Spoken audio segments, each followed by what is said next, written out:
Hey guys, what's going on? My name is Tyler, and today we're going to be doing What If Kushina Survived. I know I've done this What If before, but I'm not going to call it remastered. Actually, whatever, I'll probably call it remastered, but I might just delete the old series entirely because it was kind of lame and trash. So I just wanted to modernize this and actually make a brand new series.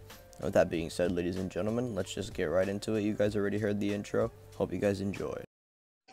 Hey, collecting rings like a Sonic. Bitches wanna party. My wrist getting heavy, so got 'em on a diet. Yeah, flex like I'm Hogan. The oven's coming over. Yeah, we respect.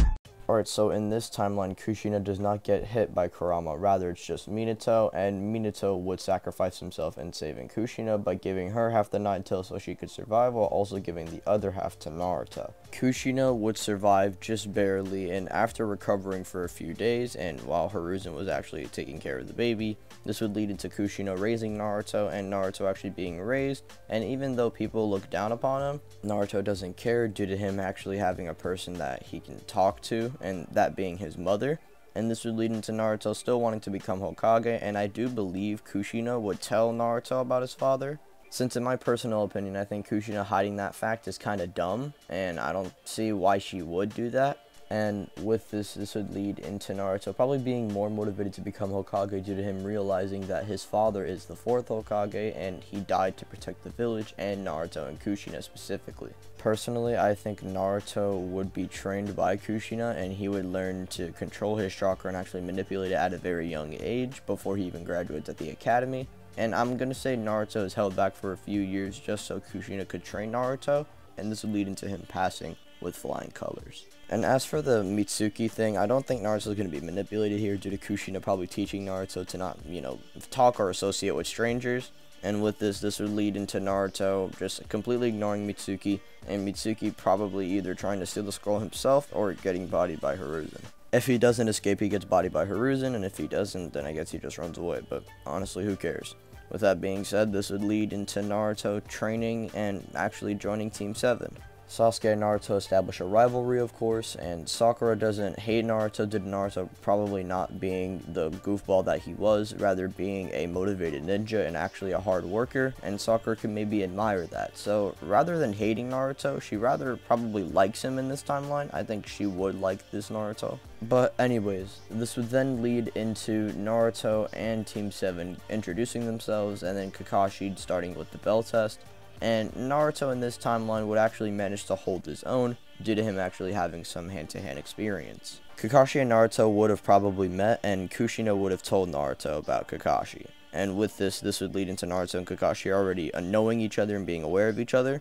And this would lead into Naruto probably doing the best out of Team 7 against Kakashi, rather than arguably doing the worst. Or I guess the second worst, since Sakura did worse. Anyways, Team 7 would inevitably fall to Kakashi, and this would lead into them learning about teamwork, and Team 7 would then pass, and for the next 1 month I'm going to be saying that they actually do some hard training. And I think Naruto specifically would train with not only Team 7 and do a bunch of missions, but when he gets home he would train with Kushina. So he trains day and night. With this, Naruto would then ask Kushina if he can learn some different techniques, and this would lead into Kushina trying to teach Naruto about maybe his nature release, and even something that Kushina has. She would tell Naruto about the sealing chains, which Naruto could maybe access if he's training with Kushina and he has to train really hard for it, but Naruto's not really sure yet.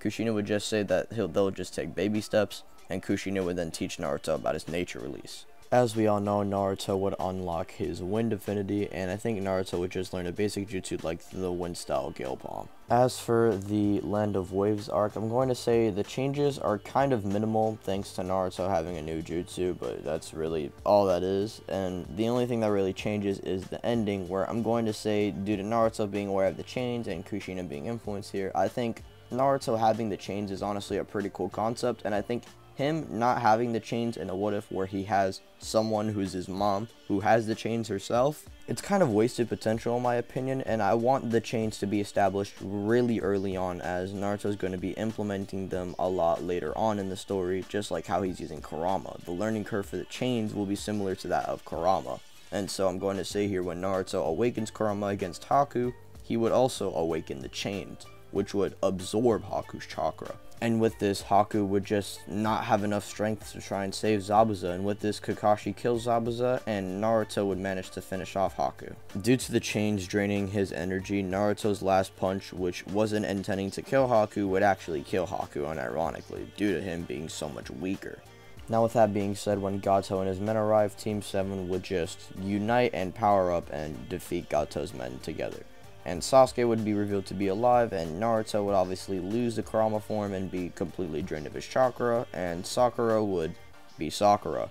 The Land of Waves arc would then conclude, and time would obviously pass, and during this time passing, Sasuke would unlock his Tsutomu Sharingan, and Naruto would be training with Kushina and would tell her about the experience he had with the chains and Kurama. Kushina would tell Naruto not to be freaked out about it. Obviously, she would calm him down, and this would lead into Naruto and Kushina trying to basically get the learning curve for the chains. And by Kushina, I mean Kushina just teaching it to Naruto. Anyways, Kushina would help Naruto get the grasp of it better, but he's not going to be able to utilize the chains just yet. He's probably going to be only able to use it when he's enraged and has Kurama awakened. Anyways, this would lead into them learning about the Chunin exams with the Sand Trio, and them checking in and doing a little test with Kakashi. They pass, and this would lead into them checking in Sasuke versus Rock Lee, and then the first test of the Chunin exams. First test doesn't really change all that much, but as for the second test, things really do change and get a little spicy, you could say, once we get into the Orochimaru fight. Naruto would have Kurama awakened, obviously, and when he explodes the snake, and even stops the snake, having Kurama awakened, and obviously the chains would be activated in this timeline. With this, Naruto would proceed to fight Orochimaru, actually swapping hands, and while Orochimaru is about to suppress the Nine Tails, Naruto would actually wrap Orochimaru's hand in chains, suppressing him instead. Bro, these fucking guys are doing construction outside my house, and I can't take this anymore! Anyways, guys, we would then get Orochimaru actually being drained of his chakra, while Naruto would only be increasing in power.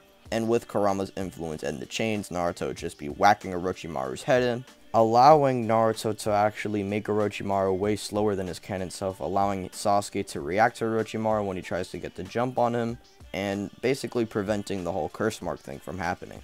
And instead, Orochimaru would retreat before any reinforcements come in. And this would then lead into Team 7 actually being awake for the whole Dosu fight, which would just lead into Sasuke and Naruto kind of washing them with Rock Lee, and them departing and establishing that they'll beat up Rock Lee in the Chunin exams finals. And with this, I'll just say that they meet Kabuto, and they do the whole final part of the second exam. And with this, we would then get into the finals, which Naruto doesn't really use Kurama against Kiba, so I'll just say it's kind of the same with Naruto having the win-style Gill Palm, so maybe he could, you know, blow away Kiba and Akamaru, allowing him to actually win instead of fart, but it doesn't really matter. We would then get into him actually meeting Jiraiya, and Kushina and Jiraiya reuniting. Kushina and Jiraiya would decide to train Naruto for the next 1 month, where we would then get Kushina teaching Naruto about Kurama alongside with Jiraiya teaching Naruto about how to control Kurama. He would still learn about the summonings and all that stuff, while also learning about the chakra chains. Now, we have to understand that I made it so Naruto can basically use the chains when he's enraged and has Kurama, and since he has partially Kurama's chakra in that little orange chakra state when he fights Neji and Gaara, this would mean that Naruto can access at least 2 of the chains, meaning Naruto can absorb chakra for a short period of time, but he can't use this too much and can only use it really 1 to 2 times. With this, Naruto would then face off Neji in the final rounds, with Neji trying to shut down Naruto's chakra points, but once he uses the whole Kurama chakra thing having the orange aura, this would lead into them clashing with Kunai, and then Naruto getting the jump on Neji and absorbing his chakra. With this, Neji and Naruto, who were once scrapping, Neji has lost his chakra, which means he is now weaker than Naruto, and Naruto would get the legit win rather than just getting the jump and uppercutting him. So it's actually better narratively, and Naruto takes the dub. And inevitably, this would lead into the Konoha Crush, with Orochimaru facing off against Hiruzen, and Naruto facing off against Gaara after Sasuke and Sakura fall. With this, Naruto would not only use a little bit of the Nine Tails chakra, but summon 2,000 Narutos with the chakra chains and actually wrap Gaara around it, completely sapping him away with his chakra, while also in the process Naruto being significantly fatigued after draining all of his chakra and then using it to smash Gaara's head in. Not literally, I mean the headbutt. He would still talk no jutsu Gaara, and they would both be fatigued, and Gaara would then make peace with Naruto, and the sand and leaf are now cool. Now, I think here what could be interesting is maybe Itachi and Kisame actually going after Kushina, since she would be another half of the Nine Tails. And with this, Itachi and Kisame would be going after Kushina instead of Naruto, which means Sasuke and Itachi never encounter, which means none of that revenge stuff happens with Sasuke. So the rooftop battle never happens, alongside with Sasuke not willingly going with Orochimaru, rather them actually kidnapping Sasuke. And this would mean that when we get to the Sound 4 arc, everything's pretty much the same, and the Kimimaro fight would just compose of Rock Lee, Gaara, Sasuke, and Naruto defeating Kimimaro, and Kimimaro dying due to his sickness. With this, Naruto and Jiraiya would then depart off for the next 2.5 years to train, while Sasuke and Kakashi would train with each other, and Sakura and Tsunade would train.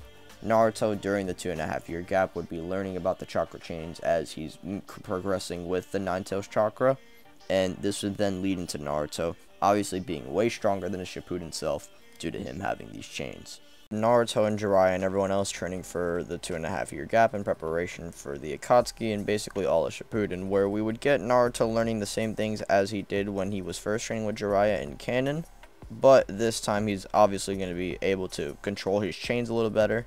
And overall, his chain ability is pretty powerful, and it's to the point where Naruto can actually use this effectively in battle without, collapsing or anything or any really repercussions. As for Sasuke, he would unlock his 3-Tomo Sharingan. He wouldn't have the curse mark due to him never obtaining it from Orochimaru or really ever training with Orochimaru or getting it from the Sound 4. None of that would even happen. So Sasuke would just be a base Uchiha with a 3-Tomo Sharingan, and he wouldn't be nearly as strong as his heavy counterpart, but he would still be strong in his own right. As for Kakashi, he would be stronger than his canon self, due to him having a training partner, and Kakashi would also have the MS, which would allow him to basically be above Sasuke. So the gap in power would be Sakura in last place, then Sasuke, and then Kakashi. Sakura is pretty much the same as in canon. There's really nothing else that would change with her training, since the What If really has nothing really to do with her, so it wouldn't really change her character in general. So she would be at the same level, while Sasuke and Kakashi would be different from their canon selves. In Naruto, he would return to the Leaf Village, and Team 7 would then retake the bell test, where they would actually easily pass with flying colors, like it's not even close thanks to Sasuke being there. And this would then lead into them basically trying to go and rescue Gaara, where everything would pretty much be the same, with Itachi and Sasuke hashing it out, or the Itachi clone, and Sasuke defeating him. And when they get to Deidara and Sasori, Deidara would see Sasuke and would want to defeat him. However, Naruto would be influenced by Kurama, allowing him to use the chains, and when Deidara tries to attack Sasuke or try and run away with Gaara, Naruto would wrap Deidara around the chains and absorb his chakra easily. This means Deidara wouldn't even have enough chakra to try and escape or even try and make a bomb or anything like that to try and, get Team 7 off of him. Deidara would be barely even at half chakra at this point, meaning Team 7 could get the jump on him, while Sakura and Chie would deal with Sasori like how they do in canon. And with Kakashi's Kamui alongside Kakashi and Sasuke's lightning, and if they figure out that that's Deidara's weakness, it's honestly over for him, and this would mean the 2 art members of the Akatsuki would fall. And we would then transition into Chio sacrificing herself to save Gaara, and the sand would then thank the leaf for their efforts. With this, we would get the Orochimaru arc. Psych! That's not gonna happen, due to Sasuke not even going with Orochimaru in the first place, which means we don't even need Sai on the team, and not even Yamato. And as for the Kakuzu arc, I'm going to be saying that Sasuke and Kakashi both go out alongside Team 10 to go and face off against the Immortal Duo the second time. And as for the first half of the arc, all of that's pretty much the same, and sadly Asuma still dies. And Naruto wouldn't be learning about the Rasen Shuriken, as the reason why he was learning that in the first place was because of Sasuke's influence and him bodying Naruto. Rather, what's going to be happening is Team 10, Kakashi, and Sasuke are going to be facing off against Kakuzu, and they press him way more than in canon, but Kakuzu is still going to go spurg off, and this would then lead into Kakashi forcing himself to use Kamui, and Naruto arriving in time. Kakashi uses Kamui to essentially just erase the fire blast that was seemingly going to kill Kakashi and the rest of Team 10, and if Naruto and Yamato didn't arrive in canon, he was going to use it anyway, so that's why he's going to be using it here.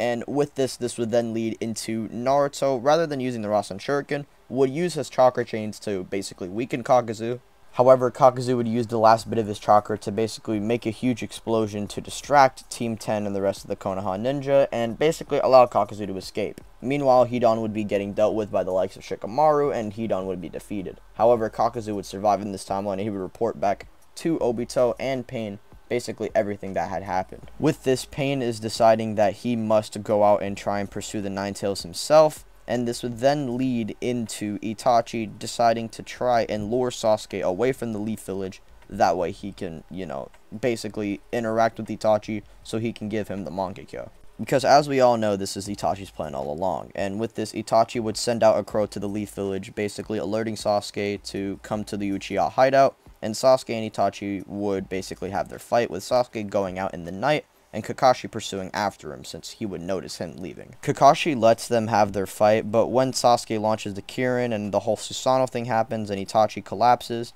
Sasuke would collapse as well, but Kakashi would be the first one at the field, meaning Zetsu wouldn't get to him or Obito. And yeah, Kakashi actually saved Sasuke in this timeline, which means Obito wouldn't tell Sasuke the truth and Sasuke would never turn evil. Jiraiya would go out to the Rain Village where he would die, and when Naruto hears this news, rather than Iruka comforting him and all that stuff, it would be Kushina, since she could relate to a similar pain that Naruto's feeling. Losing someone that's basically like a father to him, and Kushina basically suffered the loss of her loved one, but her actual lover, like the person that she was in a relationship with. Obviously, it's not the same relationship as Naruto and Jiraiya had, but it's still someone that they both dearly loved that died. And Kushina would try and teach Naruto about coping with that pain. And with this, Naruto would get motivated and would basically go on out to Mount Myoboku and train. With this, Naruto would basically undergo Sage Mode training like in canon, and while that's happening, Pain is attacking the Leaf Village, and Naruto versus Pain would still inevitably happen, and while this is going down, Kakuzu and Kisame would collect the 8 Tails, and since Kakuzu is there to aid Kisame, and with this, Killer Bee would actually die rather than him barely escaping, due to Kisame actually having some assistance. And while this is all happening, Naruto would, be declared the hero of the Leaf, beat Pain, all that stuff would still happen, and he would meet Minato. And when he meets Minato, he would tell Kushina about this, which would completely shock her. Kushina would ask Naruto what did Minato say, and Naruto would tell her what he said, like what he said in canon. But obviously, since Kushina is alive in this timeline, Minato would say something about Kushina, and how I'm glad that she's strong and she's alive, and he's really proud of her. And with this, Kushina would then cry of happiness and would just hug Naruto, and saying to her son, thank you for, giving Kushina that kind of closure that she needed all those years. With this, the Kage Summit would then be summoned by the Raikage, trying to basically fight with the mist, and this would be Obito's opportunity to declare the 4th Great Ninja War, and basically kill Danzo. And when this happens, we would then get Obito heading out to go and get the Rinnegan, kill Konan, and then, the 4th Great Ninja War would then happen. Now, as for Orochimaru and Kabuto, I don't see Kabuto evolving into the villain that he would normally be in Shippuden due to Orochimaru being alive, which would mean Kabuto would just be loyal to Orochimaru, his only, lord that matters to him. I don't see Kabuto betraying him, and honestly, Orochimaru is pretty much a villain that everyone knows what his intentions are. So Obito's not going to be stupid and try and negotiate with that person. Rather with Kabuto, who actually is willing to negotiate, and Orochimaru is just a little rat. So Obito's not going to trust that, and if anything, Orochimaru and Kabuto might just die to Obito. But you could either have them alive and not be really a threat, or you could just have Obito cap them before the war. And with this, there's no reanimated army or a stronger Zetsu army, rather it's just Zetsu, the Akatsuki, and Obito. Now, with this, we would then get into the 5 nations joining together, and Naruto wouldn't train with Killer Bee or any of that. Rather, it would be Kushina trying to tell Naruto about, Kurama and all that stuff. And this would then lead into Naruto facing off against the Raikage, where in this timeline he would be getting bopped by the 4th Raikage, even though he's faster, in terms of reaction speed, but in physical speed he's not able to move against his attacks, and this would mean that Naruto could only really block rather than physically move out the way from the Raikage. So he's not going to be able to get past him, and this would then force Naruto into a really weird state. Naruto wouldn't be seeing the Raikage or the battlefield, rather just complete darkness and a cage that's holding the 9 Tails. Naruto would be talking to Kurama, asking him to basically supply the chakra that he needs to win this war. he needs to not only protect himself, but he needs to protect his mother. And he can't do this without Kurama. So he's going to do whatever it takes, even if it means that he's going to die to him. And with this, Kurama respects Naruto. And they would have a little scrap like how they would in canon. And this would then lead into Naruto getting enough chakra to actually get KCM 1. And with this, Naruto would get KCM 1. And honestly, when he encounters Obito, KCM 2 would still happen, while Kakashi, Sasuke, and Guy would be helping him take on Obito. And as that's going down, the Raikage would go out and face off against Kisame, the person who killed his brother, alongside with Kakuzu. Well, not the Raikage, Kisame, that is. And this would lead into the Raikage not only killing Kisame, and with his V2 state alongside being enraged, Killer B would be avenged. And with this, the Raikage would kill Kakuzu and Kisame and put an end to it. And as for Obito, with Kakashi being there to basically counter his Kamui, and with Sasuke having Itachi's eyes implanted into him, when he encounters Obito, this would mean that Sasuke would be able to use the Amaterasu against Obito. And I wanted to say this as well. Kakashi and Sasuke would arrive back at the village after the Pain Assault arc, so Kakashi never dies. Anyways, we would then get Obito inevitably being defeated thanks to the likes of the Amaterasu tagging him and Kakashi negging his Kamui, which basically gets rid of his intangibility. And with heavy hitters like Might Guy on the field, it's kind of game over for Obito. And with this, the whole Ten Tails plan doesn't happen. The Ten Tails doesn't even get summoned. And the war arc is just overall a lot easier. And Kushina doesn't die. None of that would happen. And honestly, I can maybe see an ending where Obito would be revealed, you know, beaten down, bloodied, and all that stuff. Kushina would then be alongside Naruto and would be shocked at Obito and how he basically spiraled down into this path. And with this, Obito would try and blindside Kushina to try and finish her off, but Naruto saw this coming from a mile away, and Naruto would then hit Obito with his strongest attack due to him foreseeing Obito do this, and he would then finish him off. With this, Obito would be knocked out unconscious, and I can either see Obito going to prison or Kakashi being the one to finish him off. And the war arc would conclude there. Now, if you guys want me to do Boruto, I could, but honestly, I really don't see too many changes. He would just be a lot happier, I think, and maybe Kushina could teach him about the Uzumaki chains, but that's very iffy and kind of weird to assume, so I'm just gonna leave it off for now, and it's all to your guys' interpretation. So what did you guys think of this what if? Did you guys like it? Did you guys hate it? Let me know down below. If you guys did enjoy this what if, be sure to leave a like. It does help. Share with your friends. Comment on what if you want me to do. Subscribe if you are new. Hit the notification bell, that way you're notified and updated every time I upload. Follow me on Twitter, join the Discord. Let's get to 40K by the end of 2021. My name is Tyler, and I'm going to catch you on the next video. Peace out. Have a nice rest of the day, guys.